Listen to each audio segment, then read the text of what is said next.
우리 안에 하나님 나라는 어떻게 임할까요? 내 안에 하나님의 나라를 이루시는 분은 누구실까요? 자, 오늘 본문에서 이렇게 제자들이 질문을 하지요. 자, 6절 말씀 같이 읽어볼까요? 시작. 그들이 모였을 때에 예수께 여쭈어 이르되 주께서 이스라엘 나라를 회복하심이 이때니까 하니. 7절. 이르시되 때와 시기는 아버지께서 자기의 권한에 두셨으니 너희가 알 바 아니요. 8절. 오직 성령이 너희에게 임하시면 너희가 권능을 받고 예루살렘과 온 유대와 사마리아와 땅끝까지 이르러 내 증인이 되리라 하시니라.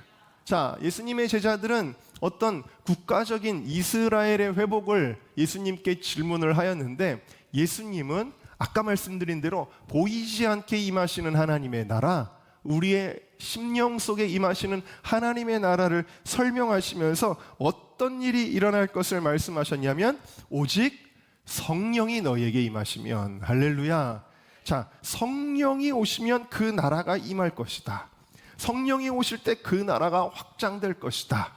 그것을 예수님이 말씀하고 있어요. 그러면서 예루살렘을 떠나지 말고 약속하신 바 성령을 기다리며 기도에 힘쓸 것을 명령을 하시죠. 자, 그래서 사도행전 2장에 보니까 이런 일들이 일어나죠. 오순절 날이 이르게 되었을 때에 하늘로부터 급하고 강한 바람 같은 소리가 있으며 그들이 앉은 온 집에 가득하며 마치 불의 혀처럼 갈라지는 것들이 그들에게 보여 각 사람 위에 하나씩 임하여 있더니, 우리 4절을 같이 읽어보겠습니다. 시작. 그들이 다 성령의 충만함을 받고 말하게 하심을 따라 다른 언어들로 말하기를 시작하니라. 할렐루야.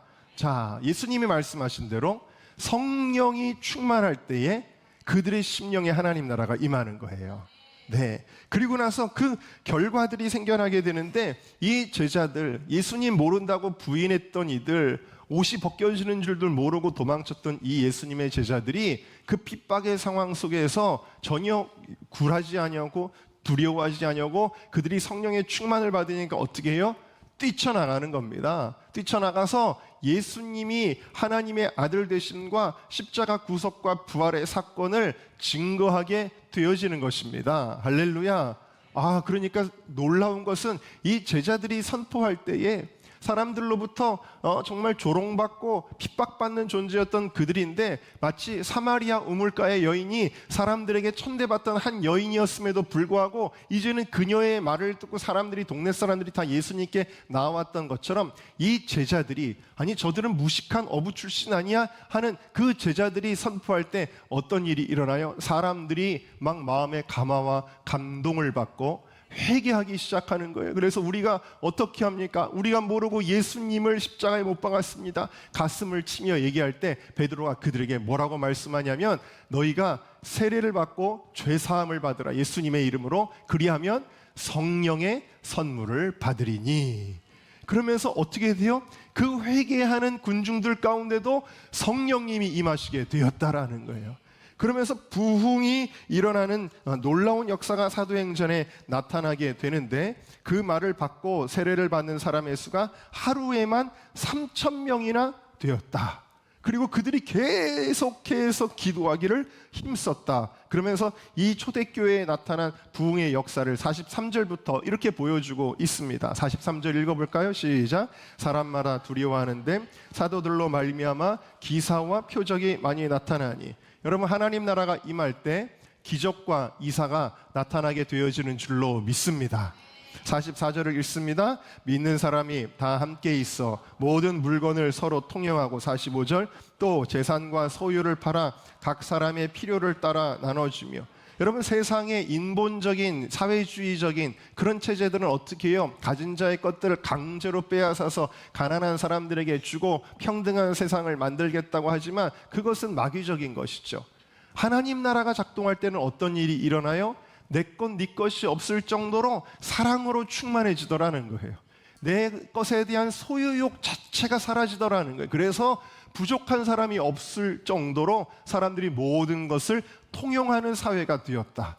천국 같은 세상이 임하게 된 것입니다. 자, 46절을 읽겠습니다. 날마다 마음을 같이하여 성전에 모이기를 힘쓰고 집에서 떡을 떼며 기쁨과 순전한 마음으로 함께 모이는 예배의 그 기쁨이 그들에게 충만하였다라는 것이죠. 47절입니다. 하나님을 찬미하며 또 온 백성에게 칭송을 받으니 주께서 구원받는 사람을 날마다 더하게 하시니라. 할렐루야. 하나님의 나라가 성령을 통하여 임할 때 부흥의 역사가 일어나게 되었다라는 것입니다. 우리의 개인, 가정, 교회에 어떻게 하나님의 나라가 임하는가? 오직 성령으로 임하게 되어진다 라는 것입니다. 누가복음 4장 말씀을 한번 읽어볼까요? 시작. 주의 성령이 내게 임하셨으니 이는 가난한 자에게 복음을 전하게 하시려고 내게 기름을 부으시고 나를 보내사 포로된 자에게 자유를, 눈먼 자에게 다시 보게 함을 전파하며 눌린 자를 자유롭게 하고 주의 은혜를 전파하게 하려 하심이라. 할렐루야. 여러분, 예수님조차도 뭐라고 말씀하시죠? 예수님이 가는 곳마다 병자들이 치료받았습니다. 예수님이 가시는 곳마다 귀신들이 떠나가고 귀신에 눌려있던 자들이 자유함을 얻게 되었습니다.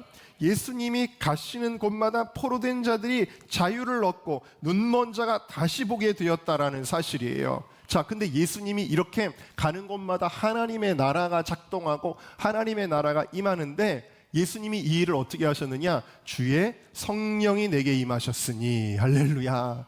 성령님, 예수님조차도 성령님의 권능을 받아서 이 일을 행하셨다라고 말씀하고 있는 것입니다.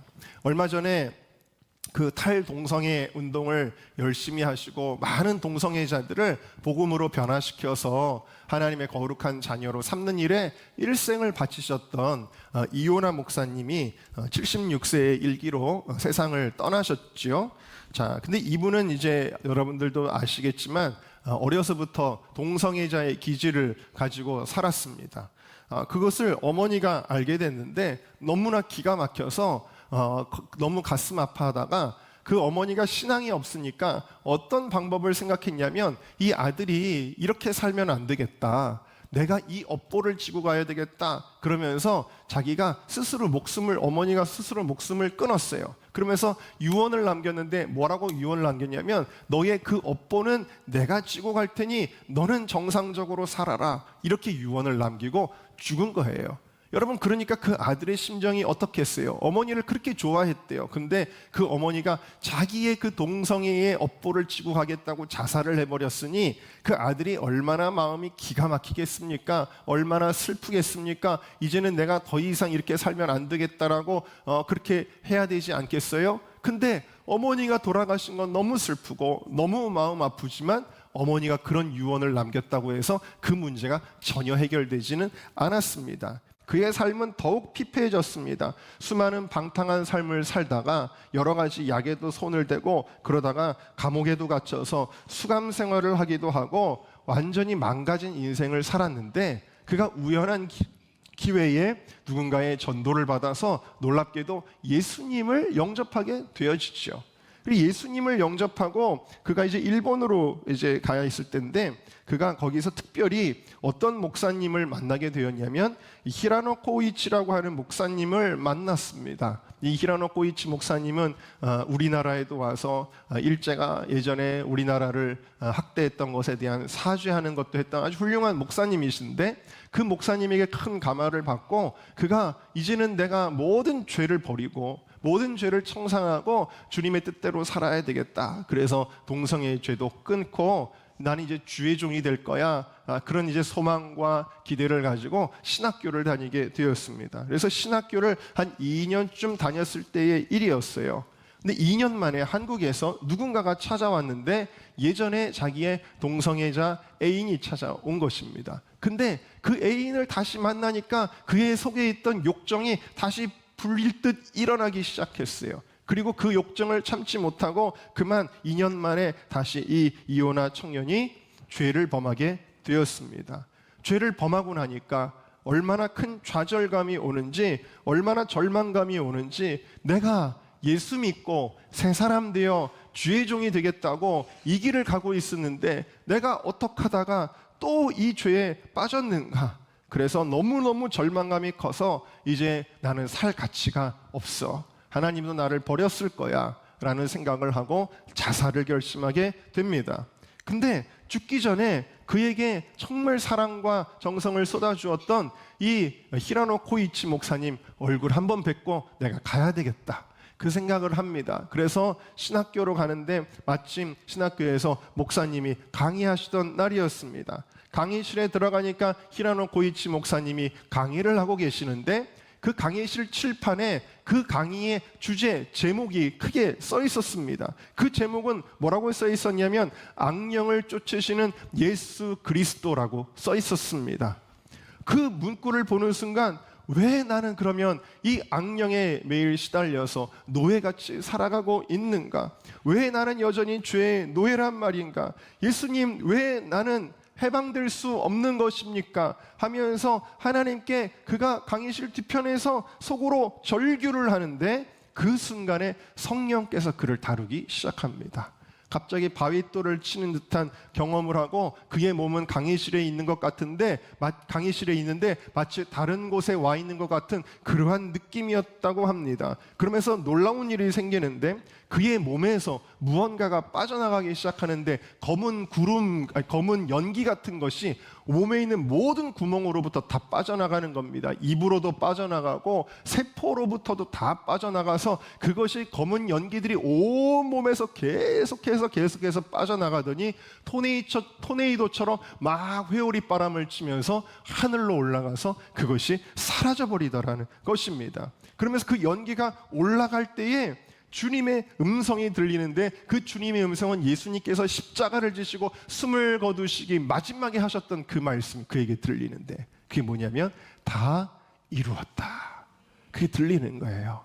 그러면서 정신을 차려보니까 여전히 눈물 콧물 막 범벅이 됐는데 자기는 여전히 강의가 진행 중인 강의실에 있었다라는 거예요. 그런데 놀라운 것은 자기 피부가 어린아이같이 느껴지고 막 너무너무 세상에서는 맡을 수 없는 그 천국에서나 맛볼 것 같은 그런 향기가 자기 몸에서 막 느껴지고 성경 말씀에 너희가 믿으면 배에서 생수의 강이 흐르리라 하셨던 그 성령의 생수가 속에서 콸콸콸콸콸 쏟아져 나오는 놀라운 경험을 하였는데 그가 그로부터 동성애에서 해방되어 주의 종이 길을 가게 되어지고 그리고 수많은 동성애자들을 복음으로 변화시키는 사람이 되었습니다. 할렐루야.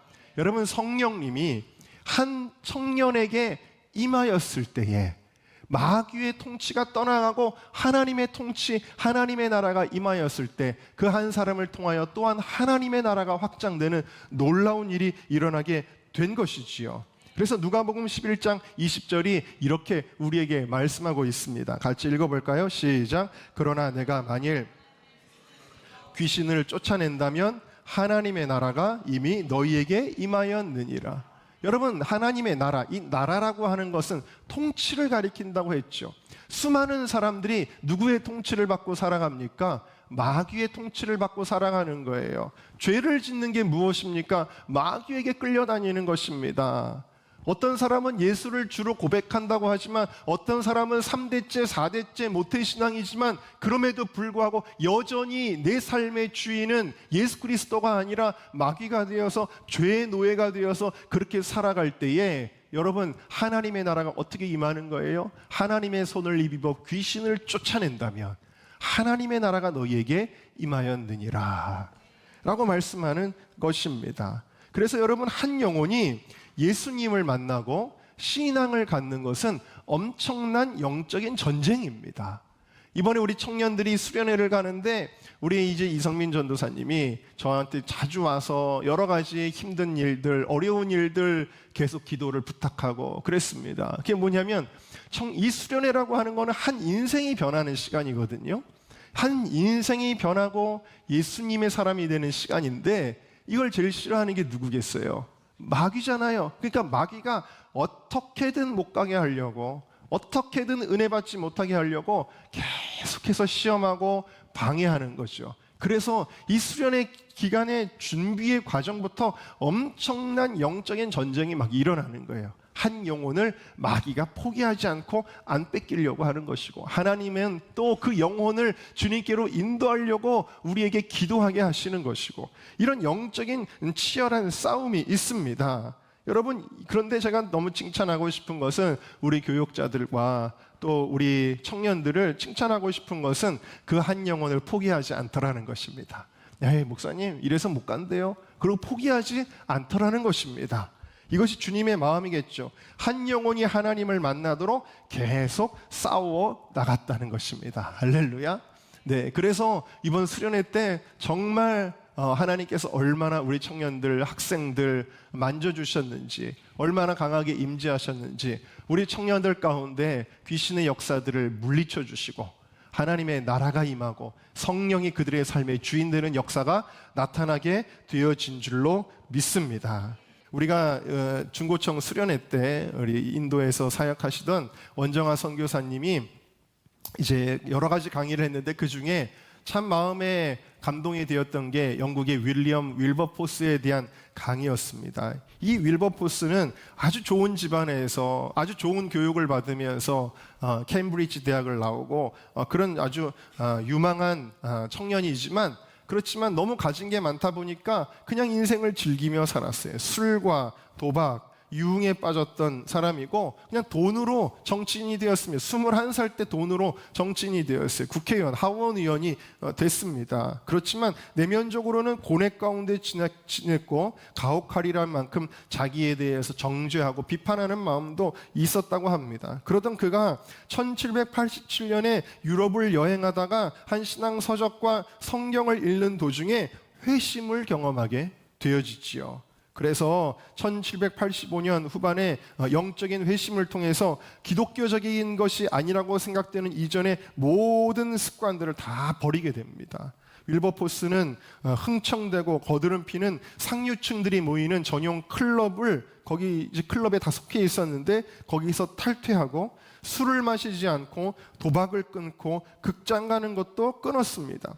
이 윌버포스 청년은 아침에 일찍 일어나 성경을 읽고 묵상을 하고 일기를 쓰는 생활 습관을 가졌습니다. 또 복음주의자라는 딱지가 붙으면 정치인으로서는 굉장히 마이너스인 그런 분위기였는데, 그는 자신이 복음주의자임을 드러내면서 정치 활동을 하는데 아랑곳하지 않았습니다. 그리고 하나님을 위해 살려면 세상을 버려야 하고 중간지대는 없다라는 결론을 내리고 주의 종이 되겠다고, 목회자가 되겠다고 했는데, 그의 둘도 없는 친구이자 24살의 수상이 되어 20년간 국정을 이끌었던 윌리엄 피트가 말리고, 또 그에게 한 멘토가 계셨는데 그 멘토는 누구냐면 나 같은 죄인 살리신의 작사자인 바로 존 뉴턴 목사님이, 아니다, 너는 이 하나님 나라를 이루어가는 것은 꼭 목사가 돼서 하는 것이 아니라 네가 속한 정치의 영역에서 하나님 나라를 이루어갈 수 있다라고 그렇게 권고해서 그가 정치인의 삶을 살기로 그렇게 결정을 합니다. 그런데 그 당시에 존 웨슬리 목사님이 정말 영국 사회를 변화시켰던 한 분이죠. 웨슬리 목사님 마지막으로 편지를 보낸 내용이 뭐였냐면 바로 이 당시에 영국의 정말 주 수입원이었던 노예 무역 제도를 폐지할 것을 권고하게 되었고, 많은 크리스찬 목사님들과 사람들이 찾아와서 그에게 노예 무역 제도의 실상을 보여주게 될 때에 그가 노예 제도를 폐지하는 일에 자신의 삶을 드리기로 결단을 내리게 되어집니다. 그래서 1791년 의회에 나가서 최초로 우리 영국이 이 노예 제도를 폐지해야 된다라는 그런 연설을 하고 법안을 제출을 했는데요. 여러분, 이 당시에 몇 표를 얻었냐면 겨우 16표를 얻고 참혹한 패배를 당합니다. 사람들이 그를 조롱하고 핍박합니다. 우리가 생각할 때는 아니 왜 조론이라는 사람인데 조롱했을까? 그게 아니라요. 그 당시에는요, 프랑스와 전쟁을 하고 있었는데 저 노예 제도를 폐지하자고 하는 거는 영국의 국력을 약화시켜서 프랑스에게 나라를 갖다 바치자는 매국노다라는,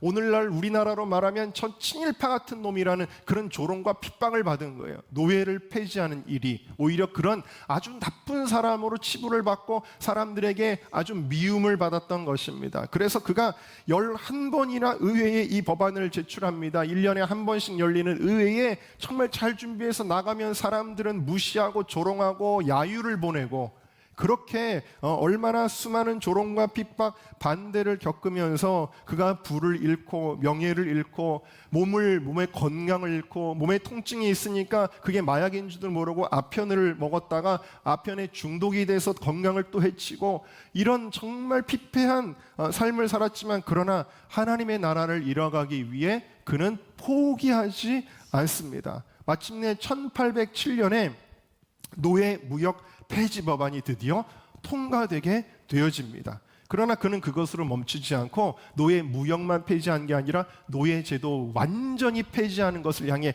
계속해서 달려갔고요. 결국 1825년에 건강 악화로 의원직을 사퇴한 이후에도 노예제 폐지 운동을 계속하다가 1833년 7월 26일 아주 역사적인 날인데요. 영국의 모든 노예는 1년 안에 다 해방한다라는 법안이 통과되게 되었습니다. 할렐루야. 한 사람이 하나님 나라를 이뤄가기에 얼마나 헌신했는지 모르고요. 이렇게 노예제도가 영국에서 해방되는 법안이 통과가 되고 나서 3일 후에 이 윌리엄 윌버포스는 하나님의 부르심을 받아 73세의 연세로 소천하였어요. 그러니까 그의 젊은 날 포함해서 47년을 노예제도를 폐지하는데 그가 삶을 드렸는데 제가 참 감동받았던 것은 그가 세상을 떠날 때 장례식장에서 그 어떤 정치인이 그런 그 연설인가요? 그걸 했다 그럽니다. 이제는 가정에 돌아가서 편하게 주무시게 윌리엄 윌버포스 이렇게 얘기를 했다 그래요. 왜냐하면 이 노예들을 아프리카에서 잡아서 이제 운송할 때에 정말 사과 개짝에 사과만도 못하게 이 노예들 다 포개가지고 끌고 갔거든요. 그래서 그 안에서 질병으로 또 학대로 말미암아 오물로 말미암아 노예들을 데려가면은 여행하는 중에 3분의 1 정도만 살아남고 노예들이 다 죽어가지고 우리가 그 영상을 봤지만 병든 노예들을 산채로 쇠사슬에 묶어가지고 바다에다가 막 집어넣습니다. 그럼 노예들이 절규하면서 물에 빠져 죽고 또 총에 맞아 죽고 정말 말할 수 없는 참혹한 일들이 막 일어났는데 그 노예들을 생각하면서 그 노예들의 고통을 잊지 않기 위해 이 윌리엄 윌버포스는 상당한 부자였거든요. 그런데도 불구하고 그가 어디서 잠을 잤느냐? 배에서 노예들이 실려갈 때 그 넓이만큼의 관짝 같은 궤짝을 만들어서 평생을 거기서 잤다는 거예요. 그 하나님 나라를 이루기 위해서 평생을 거기서 자면서 노예들의 고통을 잊지 않으려고 그렇게 하나님 나라를 위해서 달려갔는데 여러분 이 윌리엄 윌버포스가 이와 같이 이 땅에서 하나님 나라를 이뤄가는 일에 먼저 무엇이 있었느냐? 그의 마음속에 임하신 하나님 나라였다라는 것입니다. 그가 회심할 때에 하나님 나라가 이루어졌다라는 것이죠. 윌리엄 윌버포스의 멘토 역할을 감당했던 존 뉴턴 목사님은 어떤가요? 이분은 원래는 노예들을 팔아넘기는 노예 무역선의 선장이었습니다. 근데 1748년 5월 10일 노예 상선을 타고 고향으로 향하던 도중에 엄청난 폭풍우를 만나게 돼서 생명의 중대한 위협을 받는 중에 그가 자신도 모르게 하나님 제게 긍휼을 베풀어 주소서 하고 여러 차례 부르짖게 되었다. 스스로도 내가 하나님을 찾는 것을 보고 놀랐다라고 그가 회고했는데요. 그 순간에 하나님을 모독했던 삶의 모든 순간들이 생생하게 떠오르면서 나는 용서받을 수 없는 죄인 중에 죄인이며 자신과 같은 사람이 과거에도 현재에도 미래에도 없을 것이라 생각하며 하나님 앞에 자기의 죄악을 낱낱이 고백하고 회개하게 되어집니다. 후에 그는 이 순간을 회고하면서 이렇게 말합니다. 그날 주님께서 기고만장한 저를 끌어내리시고 깊은 물속에서 저를 구원하셨습니다. 후에 그는 목사가 될 것을 결심합니다. 그리고 열심히 성령을 연구하고 조지 휘필드, 요한 웨슬리 목사님과 교류를 가지며 마침내 목사 안수를 받게 되어지고 그의 일생 나후 후에 43년 동안 신실하게 그리스도를 증거합니다. 우리 강의를 들어서 알지만 그는 이제 연로하면서 눈을 잃어버렸어요. 그런데 오히려 나는 육신의 눈은 잃어버렸지만 나는 예수를 그리스도를 향하여 하나님 나라를 향하여 눈을 떴다라고 그는 고백을 하였죠. 그리고 끝까지 윌리엄 윌버포스를 중보하며 그를 후원하며 그를 위해 기도해주며 그에게 멘토 역할을 감당을 했는데요. 그분이 1767년에 42살이 됐을 때에 쓴 유명한 찬송, 아까도 말씀드렸죠. 추악하고 범죄한 나를 구원하여 주신 예수님의 놀라운 은혜에 기초하며 이 곡을 썼습니다 라고 고백하는 바로 나 같은 죄인 살리신 어메이징 그레이스라는 찬송인 것입니다. 그 나 같은 죄인 살리신을 고백하면서 존 뉴턴이라고 하는 한 노예 무역선의 선장의 마음속에 하나님의 나라가 임하게 되었을 때에 하나님이 이 땅에서도 하나님 나라를 이루게 되었다. 오늘 여러분들의 마음속에 이 회심의 역사가, 이 하나님의 나라가 임하는 역사가 나타나기를 주님의 이름으로 축원합니다.